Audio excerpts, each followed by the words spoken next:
กำหนดหับค่าชดเชยจากทางรถไฟลาวจีนแต่นี่หอด18มิถุนายน2026สนับสนุนโดยเป๊ปซี่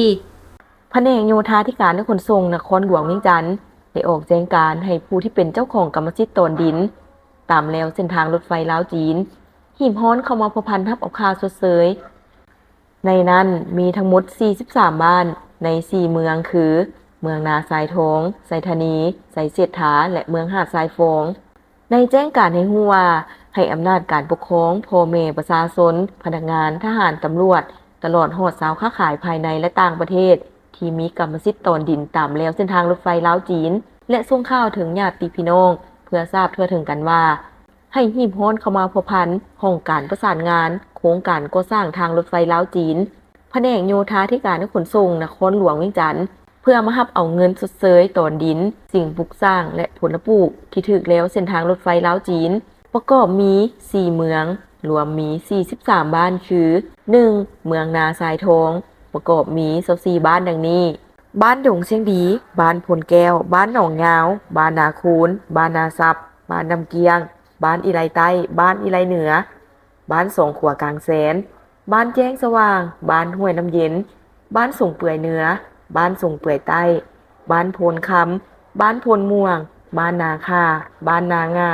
บ้านบัวบ้านหนองสะบ้านศรีวิไลบ้านโพนไซบ้านโพนทองบ้านโพสีและบ้านนาดีเมืองไซธานีมี8บ้านดังนี้บ้านหนองพญาบ้านนาทมบ้านสะพังขนงบ้านหนองเวียงคำบ้านดอนนูนบ้านไซบ้านดงสร้างหินและบ้านโคกใหญ่ 3. เมืองไซเสยฐามี9บ้านดังนี้บ้านโศกใหญ่บ้านโศกน้อยบ้านนาเบียนบ้านโพนทองบ้านดุงบ้านนาไหบ้านไหคำบ้านนาควายกลางและบ้านนาควายใต้ 4. เมืองหาดทรายฟงมี2บ้านดังนี้บ้านดงโพนเฮและบ้านดงโพสีโครงการก่อสร้างทางรถไฟลาวจีนปัจจุบันได้สรุปขาดตัวเพื่อสังรวมปิดโครงการดังนั้นจึงออกหนังสือแจ้งการฉบับนี้มายังทานเพื่อทราบและเข้ามาพัวพันทับอบค่าชดเชยตามระเบียบการนับแต่วันที่18มีนาคม2026หาวันที่18มิถุนายน2026ถ้าท่านใดบ่มาพัวพันทางองค์การจะตั้งภาครัฐจะได้โอนกรรมสิทธิ์เป็นทรัพย์สินของรัฐนับแต่มือประกาศแจ้งการฉบับนี้เป็นต้นไปความซื่นใจมีหน้าตาเป็นแบบใดหน้าตาซื่อๆแต่เห็นแล้วซุ่มซื่นหัวใจน้ำบ่